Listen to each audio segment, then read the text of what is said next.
ناظرین میرے پاس جو خبر ہے وہ اس سے آگے کی ہے، وہ بھی یہ دیتا ہوں۔ اطلاعات یہ ہے امریکہ میں کئی اہم شخصیات سے ملاقات طے ہو چکی ہیں۔ ذرائع کہتے ہیں کہ دونوں بھائیوں کی صدر ٹرمپ کے ساتھ ملاقات کرانے کی بھی کوششیں کی جا رہی ہیں، جس کے لیے امریکہ میں کچھ اہم لوگ کام کر رہے ہیں۔ اس معاملے میں جمائمہ بھی اپنے تعلقات استعمال کر رہی ہیں، اور ساتھ ہی یہ خبر بھی ہے کہ دونوں بھائی جب پاکستان آئیں گے تو ان کے ساتھ انٹرنیشنل میڈیا کے کچھ اہم نمائندے وہ بھی شریک ہوں گے۔ اچھا ناظرین، یہ تمام خبریں اپنی جگہ، سرکار نے ان سب خبروں سے بچنے کے لیے ایک فیصلہ کیا ہے۔ یہ ساری خبریں اپنی جگہ، لیکن سرکار نے کہا کہ اتنے جھنجھٹوں میں پڑنے کی ضرورت ہی کیا ہے، اور وہ فیصلہ کیا ہے؟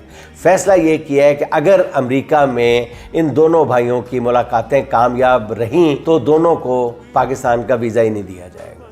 جی ناظرین، یہ آخری حربے کے طور پہ آپشن رکھی گئی ہے کہ دونوں کو پاکستان کا ویزا ہی نہیں جاری کیا جائے گا۔ اعتراف کر لو جو کرنا، مطلب خوف، بزدلی، بلکہ بے شرمی کی یہ آخری حد ہوگی اگر حکومت پاکستان یہاں تک چلی جاتی ہے۔